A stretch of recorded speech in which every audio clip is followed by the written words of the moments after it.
What's up, everybody? Welcome to the Tony's Picks Look Ahead show here with yours truly, Vegas Al, ready to break down February 21st action here. We're going to discuss a lot here for Saturday. I'm excited about this weekend. I don't know about you guys. We got a nice UFC Paramount card. Obviously, some college hoops we'll talk about. Some NBA action is back now. First week back since the All-Star break. What else? MLB spring training wasn't the best. 2-3. Those 5 picks I gave out, 2-3. Forgive me, guys. But we did say to fade the Yankees. That's all I got to say. Spring training baseball we'll talk about. We'll talk about a little bit of soccer as well. The only thing I won't discuss today is the tennis. That we dropped our tennis match today. Casper Ruud just looked a little. I don't know. Third set just got away from him. Only way I can describe it. It was a pretty intense match there with Sebastian Corda. We dropped it. I will get to how I did today. Today has been a pretty solid day. 6-3. We still do have another 2 bets pending. Lakers and Clippers game going on right now. I'll tell you guys at the end of the show. But like I said, it's been rolling along really good here this last week or so. Just trying to keep it going to the weekend strong here. But yeah, give me a like and subscribe before we get into this action for tomorrow. I'm going to get the MLB spring training out of the way for you crazy degens like me that want to know what's going on with the MLB action this early. I got you. If not, I'll be fast, short, and sweet with these here. So let's start in the MLB here. We got some spring training action, Pirates and Orioles. I gave out Orioles for today to beat the Yankees. Of course, Trevor Rogers was on the mound. We're going to see Dean Kremer on the mound here for this one. Not necessarily something you want to see, if I'm being quite honest. I'm not the biggest Dean Kremer guy. I don't know about you guys, but not me. You look, Pirates here, number 1 or number 2 farm system in all of, baseball. This prospect here, 19-year-old, I'm trying to find his name. It's Connor, Pirates prospect, 2025. I'm trying to find it. I had it. Connor Griffin. Check this cat out for the Pirates. 19 years old. You're talking about drafted at 17 years old out of high school. Has shot up the minor leagues and expected to be an opening day starter here for the Pirates. Again, he's an outfielder. Connor, what's his name? Connor Griffin. He's a shortstop, excuse me. Of course, Bubba Chandler. The farm system for the Pirates is that's what I like betting on here come spring training, and I'm expecting to get some plus money with the Pirates here in this one. Again, I don't get lines for spring training until the next day in the morning. Real quick, short and sweet, fading Dean Kremer. I'll take the Pirates here in this one. Next game up, we got Cookie Carrasco on the mound here for the Braves. Auto fade. We'll take the Rays here in this one. That's how quick and easy it is. The Chandler Simpson will not be playing here for the Rays. They're just giving him some rest, taking it really precautionary with him. It's early on in the season, obviously. Here, spring training still talking about here. But give me the Rays to get this one done here. Fade of Cookie Carrasco early on in that game. We got Keter Montero here for the Tigers, a guy I want to back who's fighting for a rotation spot here for Detroit. Expect him to have a nice showing. Yes, we're fading the Yankees all year long. Give me the Tigers here in this one. And then Marlins and Mets. Let me get to this pitcher here. I was trying to find out about this guy here that's going for the Marlins. Should go a little bit. That's what you want to look. This kid, Robbie Snelling, a nice prospect here for the Marlins. Expecting him to at least go 3 innings. They're going to see what they got with this young kid. Again, another system, farm system here in the Marlins. Not terrible. Looked as a top 10 farm system in all of baseball, according to many sources here. Athletics and White Sox. Again, farm system, maybe not as great as what's been coming up the last couple of years for the A's. But, I mean, you're talking about Butler, Soderstrom, Yeloff, Colby Thomas, Nick Kurtz, tons of young talent on this athletic squad. I kind of like backing them here in spring training to start the year off. this young core trying to build something here. Yeah, give me the Athletics in this one. What else? We got Dodgers and Angels final spring training game I'll talk about. Angels there, winners of 8 straight in the regular season last year. Gave the Dodgers fits. When you look here, Yamamoto is expected to go versus Soriano. Maybe both guys go a couple innings. Shouldn't really affect too much into the final game. But Dodgers a top 5 farm system in all of baseball. Excuse me. Angels 28th farm system in baseball. Something to keep in mind. I'm not willing to think the Dodgers end this win streak or the losing streak to the Angels here, though. Just a straight fade of the Dodgers and being a hater. Give me the Angels here in this one. I gave you some facts on why the Dodgers might be the side to back. But again, they've lost 8 straight into the Dodgers, and I was on the Angels just about all those times. I'm just going to keep rolling it over at this point. We got Magic and Suns. We're going to get into some NBA action. Finally, the good stuff. Enough of that spring training talk. First game we'll talk about here, Magic and Suns. You look at the injury report here. Jalen Suggs is now on it with a back injury. Devin Booker, Cole Anthony, and Grayson Allen on the injury report for the Suns. I think those pieces mean a lot more to the Suns than Suggs to the Magic. Anthony Black has stepped up. Obviously, Desmond Bane, a nice acquisition. Banchero and one of the Wagner brothers are in. To me, that's enough to back the Magic here, who just got done slacking the Kings, doing what they're supposed to. I think they get out here. Again, this is a funky line. Plus 1.5 here for the Magic is where I'm looking. Do not want to touch the total. Suns' ATS record is about to start taking a little bit of a hit here. Giving the Magic in this one. We got 76ers and Pelicans, total 230.5. Sixers laying the 3.5 points. Injury report-wise, Embiid and George, it's been like that all year. When you look for the Pelicans, Missy, Micah Peavy, and Trey Murphy, all game-time decisions. Not looking to back the Pelicans here on a back-to-back. We saw them give up 139 tonight to the Bucks. Could be something similar here. Defense optional in this one. I like the over 230.5. And, of course, I like the Sixers here to get this one done. Playing some playoff basketball here. Sixth in the East. A lot at stake still for the 76ers squad. Expect maximum effort here in this one. Give me the 76ers to get this one done. And the over 230.5. Big spread here in this one. I'm seeing Spurs minus 18.5 at home here. Total 227.5. Of course, been a host of names on the injury report for the Kings. DeAndre Hunter is now out for the season. Levine, Cardwell, Sabonis, all out, obviously for the year. Mason Plumlee, Lyndon Waters, really the only 2 names I'm seeing for the Spurs. We got a healthy Spurs squad. Not really a look-ahead spot either when you look at who they play next. They do play Detroit on Monday, Eastern Conference opponent that's number 1 in the East. I just don't think Spurs would care too much to overlook the Kings here. Kings on a 15-game losing streak. And if you know anything about the player psyche, you don't want to be the team that gives up the win there to these struggling teams. The Kings, again, 15 straight losses, 3-25 on the road. Is this line a little inflated? Yes. Still got to lean Spurs. That's how bad the Kings are. I don't know who's going to be the guys scoring for them either. I mean, Russ is getting up there, DeRozan and Monk, and I'm just not in love with the Kings at this point. All these guys sitting out, writings on the wall, they are completely tanking. All right, we got Pistons and Bulls.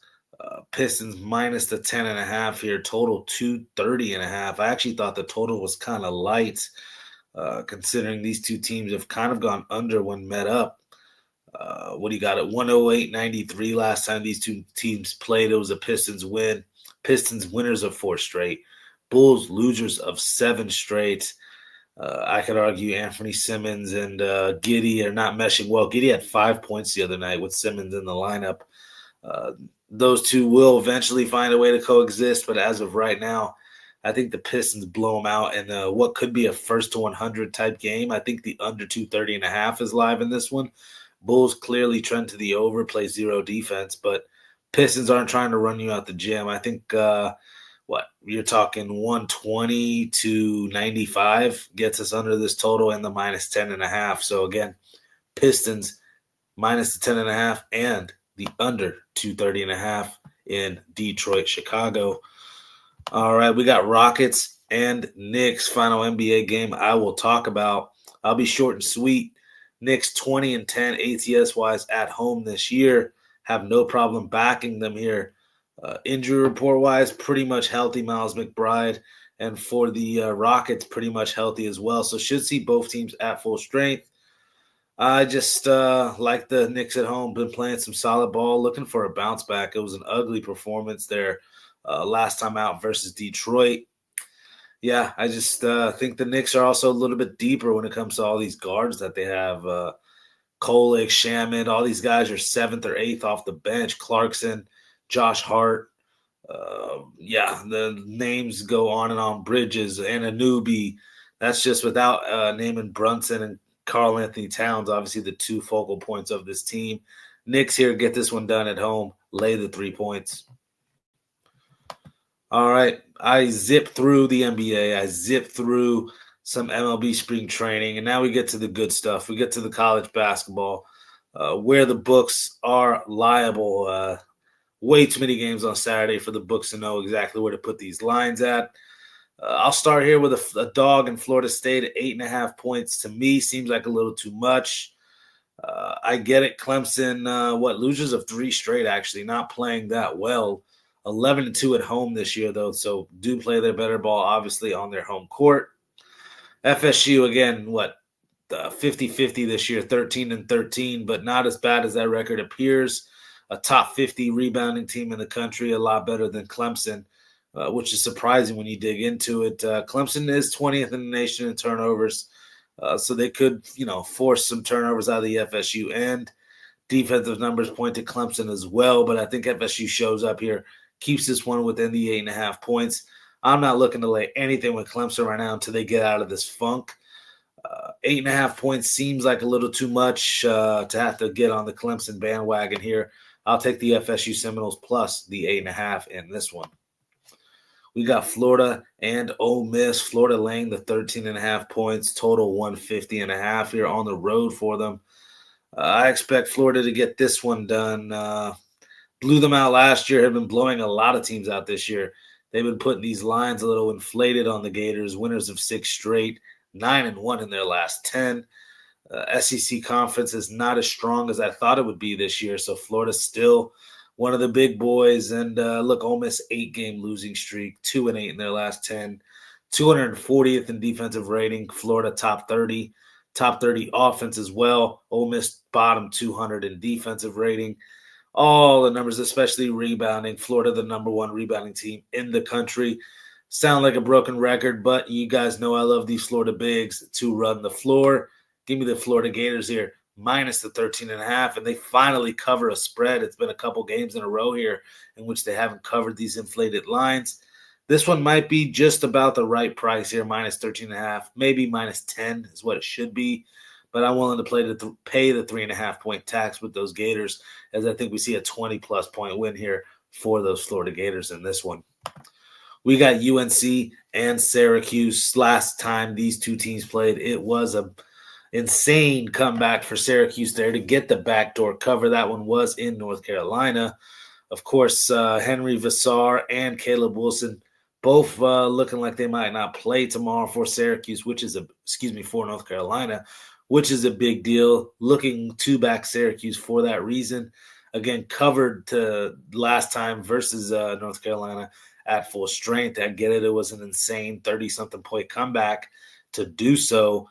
Syracuse not necessarily the greatest, 3-7 in their last 10. We've talked about the free throw shooting woes. They've actually improved quite a. No, they haven't. Still 364th in the country. It's the better three-point shooting teams. Actually, Syracuse found that kind of interesting. Can make a case Syracuse makes this a dogfight, especially with those pieces missing from North Carolina. Line tells you all you need to know on why it's a sketchy one. Give me Syracuse here in this one. We got Cincinnati and Kansas. Kansas laying the 10.5 points. Total is 137.5. I actually think Cincinnati has the size up front to match up with Badunga and Bryson Tiller here from Kansas. Don't care if Darren Peterson plays or not. Either way, Kansas has been a team that I don't really want to step in front of. 9-1 straight up in their last 10. Last year's meeting, which obviously we agree Kansas is a lot better than last year's squad, was a 54-40 win. Jizzle James, Day Thomas, Baba Miller, these pieces on Cincinnati just about were all there outside of Baba Miller. But I don't know. To me, Baba Miller and Cincy's size can't keep this close. That's why I'm leaning Cincinnati to get this done, and all the turmoil around Darren Peterson not looking to, consistently lay stuff like this with Kansas, even at home, especially with who they got up next on deck. They play Houston here on Monday night up next. I can see Cincinnati keeping this one close, at least late in the game, backdoor cover. Jizzle James, Day Thomas, again, late in the game. As long as they're left in, they can keep this one in within 10 points here. Give me Cincinnati plus the 10.5 in this one. We got Tennessee and Vanderbilt. Vanderbilt laying 3.5 at home. Total 150.5. When you look at this one here, I would say Tennessee is probably taking a step back compared to Vanderbilt this year. Don't get me wrong. Vanderbilt has been sketch here. Last 10 games, 5-5, been 50-50 really once SEC play got around. We're a little bit of fool's goals there, but I actually think this year the better squad between these two teams. Obviously, an in-state rivalry game. The free throw shooting discrepancy, 260th in the nation is Tennessee. 14th in the country is Vanderbilt. The shooting numbers as well, pace of play.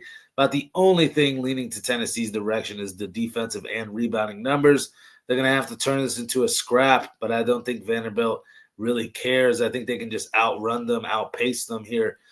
Vanderbilt gets to the 80s. Tennessee struggles. Give me Vanderbilt here minus the 3.5 here in this one. We got Miami and UVA, another game here. Very interesting, if you ask me. I think Miami Hurricanes are live as all hell in this one. Winners of 4 straight. UVA winners of 7 straight. I don't know. To me, 6-1 on the road is this Miami Hurricane squad this year. Doing some nice things offensively, scoring almost 84 points a game. That puts them top 50 in the country. Top 10 in the country in field goal percentage is this Miami Hurricane squad. You look 21-5 to Virginia's 23-3. I could argue this is a get-up spot for the Hurricanes, who have played some good ball this year. Malik Reyno, there's some pieces. Donaldson as well on this squad. I don't know. I can get behind Miami Hurricanes here at the 8.5 points. I like Virginia, but I don't like laying anything like this with them here. Give me the Miami Hurricanes here in this one. We got Kansas State and Texas Tech. Here's a creepy, sneaky dog here to get on, and it's Kansas State just let go of the coach, Jerome Tang. We saw them play balls to the wall there versus Baylor. Can they repeat that performance? I think they can here, even on the road versus Texas Tech. Just a heartbreaking loss there to lose JT Toppin for the rest of the season. They had been doing some nice things this year, Texas Tech. Obviously, the outright win versus Arizona was nice. The wins there versus Houston, BYU, they've done some great things this year, Texas Tech. But losing JT Toppin like that, now having to mix match this front court, at least for this game here versus the Kansas State squad, who nobody gets up for. Let's just be real. I think there's actually a little bit of value on this Kansas State Wildcat squad. I had this at plus 16. It's already been bought down to 14.5. Public kind of agrees with me, but I'll still take Kansas State here plus the 16 or 14. Again, do your line shopping in this one. Either way, I'm on the dog here in this one. All right, finally got a marquee matchup here to talk about. Arizona, Houston, top 5 matchup here. Houston number 2 at home here, laying the 4.5 points. Arizona possibly again without Koa Pete. We did see them get it done there last time out versus BYU. Failed to cover that number, but again, did get the outright win there. Was an impressive showing. They showed that they are a deep enough squad. But in these games like this against Houston, I do feel like they might need all their pieces. But Houston's taking a step back. Let's call it what it is. To have to rely on the freshman Kingston Flemings in late game situations. We saw what happened there versus Iowa State. I think that's a telltale sign of what may happen, especially come tournament time with Houston.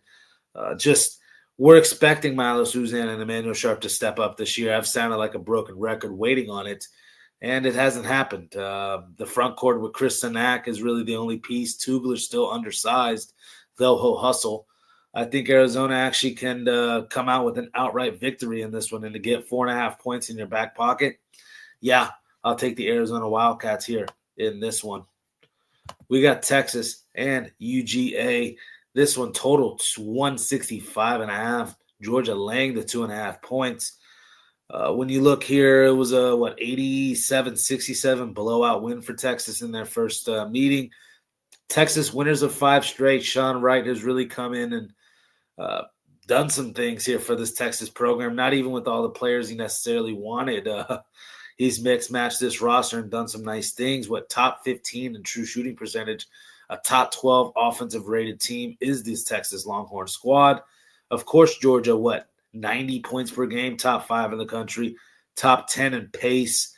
Both teams shooting over 46% from the floor, puts them in the top 100 in the country. Yes, I think the total may be a little smidgen high, 165.5, but I think this time Georgia's offense really steps up. They're not scoring 67 points like they did last time versus Texas, especially at home, where they play their better ball. Obviously, they're getting their main guy back as well. I like Georgia here and Texas to go over the total. I'm conflicted on a side, if I'm being honest, because I still think Texas can get this done. But Georgia at home is a different beast. Again, I'd rather just be on the total over 165.5 here, Texas and Georgia in that one. Let me get to the chat here, and then we'll check out what I have to say about Oregon and USC. We got Sonny in here, man. He's talking about give me the Huskers team total under. Going to be around 82. You're looking to fade them there. They play Penn State, if I'm not mistaken. I think that's a trap game. I think almost every game for the Cornhuskers until about tournament time will be a trap game. I don't know. They've hit their funk late in the year. You got to know how to win first to be a successful team. Still kind of came out of nowhere this year. I'm not betting on the Cornhuskers for the foreseeable future. Good luck with that, Sonny. I hope that one cashes for you. I'll be rooting for the Cornhuskers in that one. All right, let's talk Oregon, USC. What do we got here? USC, the 5.5-point favorites at home, total 147.5. USC did get it done last time out. That was 82-77, in which a lot of Oregon's pieces were in. Not the same case anymore. 1-9 in their last 10 games. It's been brutal this year. 9-17. 1-7 on the road is Oregon this year. Losing Jackson Halstead. I think Nate Biddle is at least back. Kwame Evans has been a nice little piece. I still think USC is too much for them here. A lot of front court length.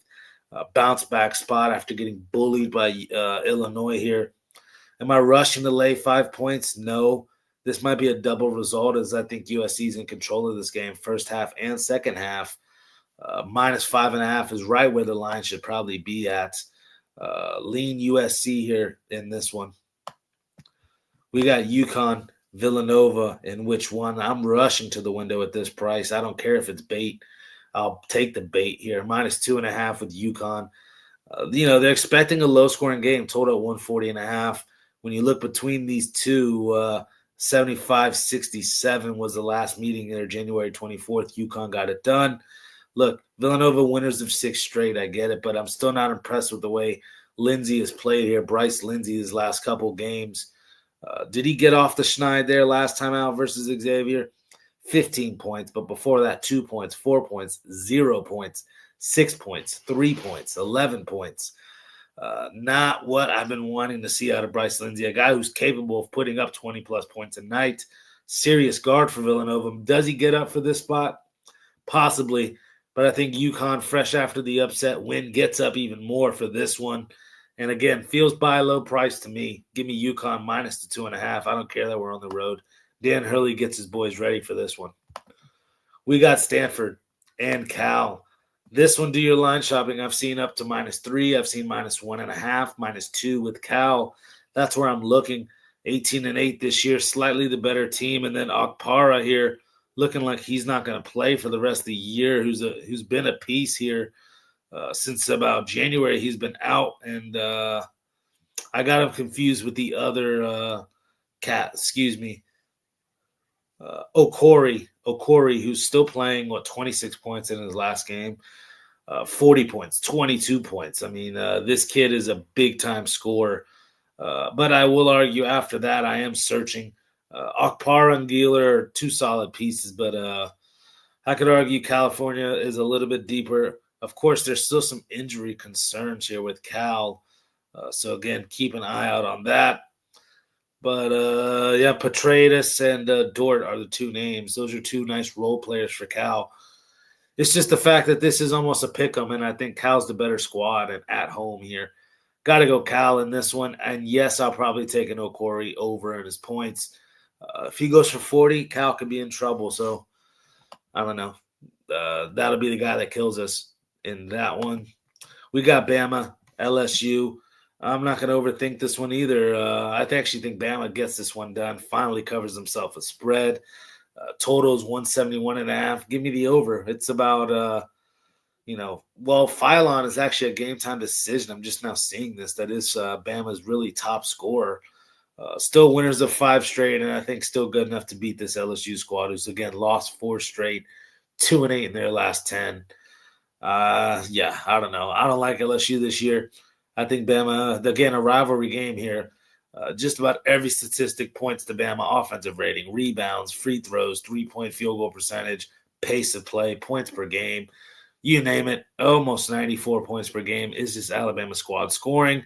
First one to 100 in this one, not mad at it. Let me get the over 171.5, and I'll take Bama minus the 5.5 in this one.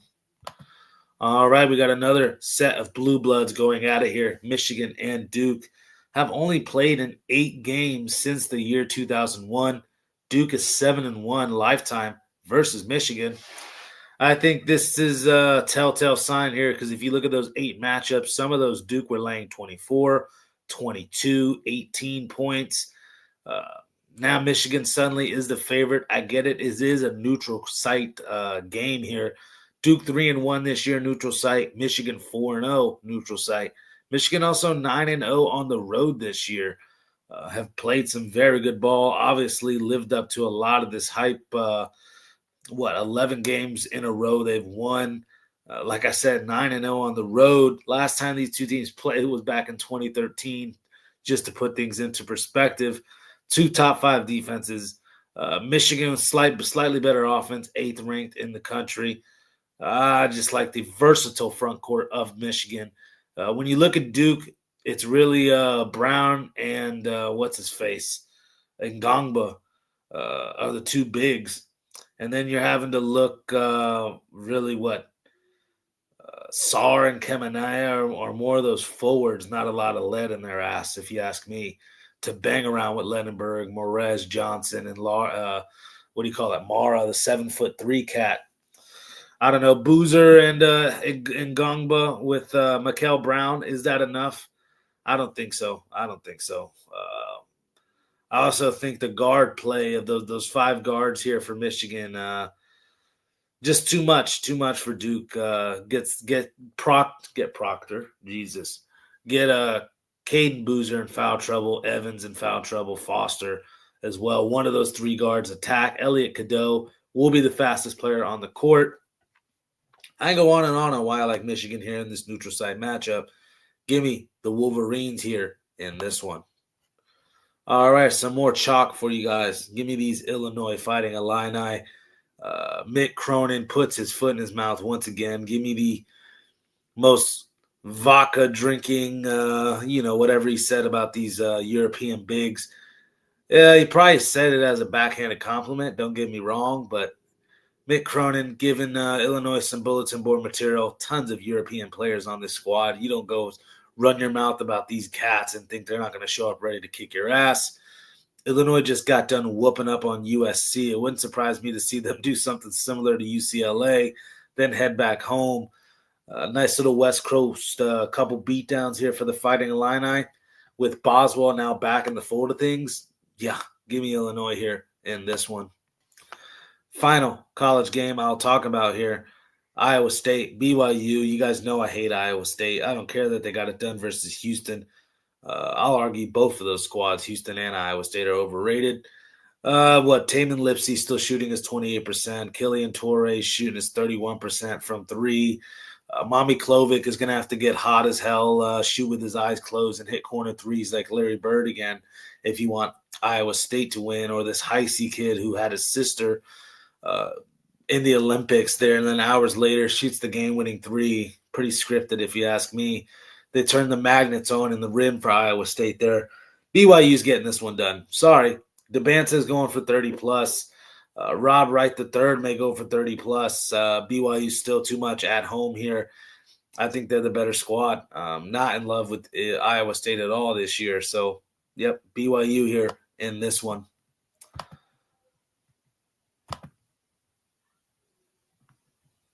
Yes, Michigan and UConn, give me my money, right? Feels a little too easy.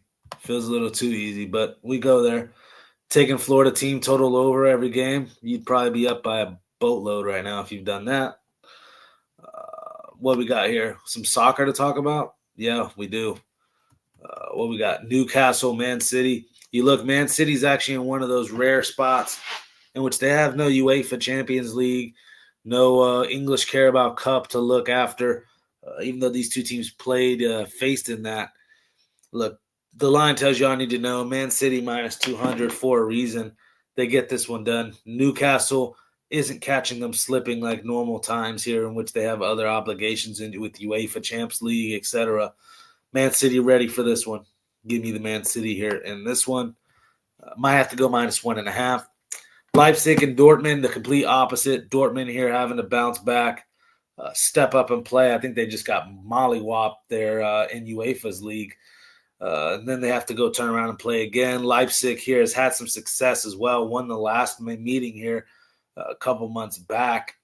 Give me Leipzig here at almost even money to get this one done at home. And then, yes, I'll take a shot on Metz. It's a crazy, disgusting dog who's going to get relegated this season. Don't get me wrong. PSG also in the similar spot here. Did handle business in UEFA versus Monaco. But still having one more game in the knockout round. I could, see PSG sitting a few guys, not taking this one serious. Again, Metz at 1,600 on the money line, plus 1,600. Maybe seems a little crazy, but the plus 2.5, 1.5, whatever you guys like. Try to find a way to get on all this value that's on the Mets side. Again, fighting to get out of regulation. Couple wins and they're not in the bottom three is all I got to say. So Mets still with something to play for. Obviously PSG really, really comfortable and looking forward to their UEFA Champions League matchup next. Mets here in this one. All right, let's get into the real stuff. We're getting into some fights. Raheem Brahimaj versus Punahele Soriano. Soriano, the experience at 185, I think helps him. A couple fights now here at welterweight. He's looked great. Has done some nice things. Has been in there with a who's who. I mean, he's fought a Brandon Allen before at 185. You look, Brahimaj's resume just simply doesn't stack up to what Soriano has done. I'm trusting Soriano to be able to get this one done, whether if it's with boxing or with wrestling. He'll avoid that guillotine choke that Brahimaj is known for. And either win rounds via ground and pound on top and coasting these rounds out, or win with a nice little knockout or something. Soriano has some knockout power. Puna Soriano in this one, minus the 115. We got Ode Osborne versus Alibi Idris. Both of these guys have some syndicate MMA experience. If you look, this is Extreme Couture. I'll talk about them in a second here. Punahele Soriano out of this gym. So I know a little bit here. Osborne and Idris, both these guys out of that syndicate gym here in Vegas. Interesting to see. I don't think Osborne is necessarily training under them anymore. Idris is the new young and up-and-coming guy. But I could argue that loss that he had there in the tough finale was very telling. Uh, I'm not impressed with that cat he lost to. He was like a minus 400 favorite to Idris and gave that one up. I could argue Odie Osborne is going to be a lot tougher than that cat he just faced. And you're getting plus 110 with it. Give me Odie Osborne, who's big for this flyweight weight class in this one. Another guy big for the 170-pound weight class is Chitty Bang Bang Njokuani versus Carlos Leal. Leal's going to not beat around the bush. He's straightforward to it. He's going to come forward, try to hit put some bombs on you. That's the wrong type of game plan with Chitty Bang Bang. Mr. Counter Striker and huge for this weight class. A tall fighter. A lot of muscle on his frame as well. Lean muscle, I'm saying. Leal will be the smaller fighter, even though it may look bigger muscular-wise. Frame and length, everything pointing to Njokuani. Obviously, the better boxing, slick on the feet. Maybe not wanting this one to go to the ground, but I think Njokuani is able to control distance enough. I see this one being a 30-27 outclassing, if not a late finish via knockout for Njokuani. Chitty, bang, bang, Njokuani in this one. We got Zach Reese and Michel Pereira going back and forth a little bit on this one, but I got to take the plus money here with Zach Reese. Get it. He's probably more regional reject than serious UFC prospect. But Michel Pereira is on the last bit of legs here. Getting knocked out by Dawkins should tell you all you need to know, man. I'm not looking to back him at this price, minus 160, minus 170. No, thank you. I think Zach Reese will have some size. A big middleweight, don't get me wrong. Pereira's huge, obviously, a gigantic middleweight. Could probably fight at 205. So both of these guys big for the weight class. I could just, I don't know. I don't know if Pereira's in there. I don't want to trust him with his flashy antics. Even if he does fight serious, I can't trust his gas tank. I like Zach Reese to probably get this one done via finish, if I'm being honest. Probably second round. Zach Reese TKO of some sort. If not an outclassing via 30-27 decision win. So Zach Reese would be the side. You're getting plus money with him in that one. We got Spinach versus Delija. That's autocorrect for you. Sergey Spivak. No disrespect to him. He's another extreme couture type guy here. I've seen him stop in the gym. Big athletic middle heavyweight, despite what you may think about Sergey Spivak. The boxing has gotten better with every fight. He has enough skills and tools to beat Ante Delija, who's really a PFL Bellator-type level fighter who's come on, done some nice things in the UFC. You saw him go tooth and nail with Waldo Cortez Acosta, but I think Sergey Spivak lets Delija get wild early in this fight and eventually gets those takedowns. I like Sergey Spivak here to win this one, either by sub or by decision here. Sergey Spivak, and he's plus 110 on the money line as well. We got Danige Mezielkau Costa, who's been on a nice little tear here, 5-6 wins in a row for him. I think Danige is the perfect type of fighter to put an end to it. The scrambles from Costa, the jiu-jitsu, he's going to try to jump to on your back, get rear naked chokes, backpack style, jumping guillotines, a very scrambly type fighter here will, much like a Paddy the Pimblett type, find submissions from awkward angles. The striking is getting better with Costa. I still think there's many holes in his striking. And I think Danige is a little bit more crisp on the feet, especially with the boxing. I think Danige, yes, the reach advantage will be in Costa's favor, but that's never stopped Danige before. Danige has knocked out guys way taller than him before. I think Danige may catch himself another body here in this one, and you're getting plus 180. Do not sleep on Dan 50K Ige here in this fight. Again, repping Extreme Couture. I'm expecting a big night out of them. Expecting a huge night out of these guys. We got Jeff Neal and Euros Medic here in this one. Almost forgot his name. Not trying to disrespect, but this is a Jeff Neal spot. Look at the resumes. It's not even close. Luke A fight comes to mind. Just Jeff Neal's a gangster in there. He's not losing this fight. Sorry. He's minus 2 something for a reason. Real quick about this one. Jeff Neal probably by knockout, if not a 30-27 murder. We got Strickland, Alexander Hernandez in the main event. I got to go dog at the end of the day. I know Fluffy Hernandez has been doing some things, man. Just been taking people down and gassing them out. Looking like a middleweight Khabib. If I'm being honest, 1 second.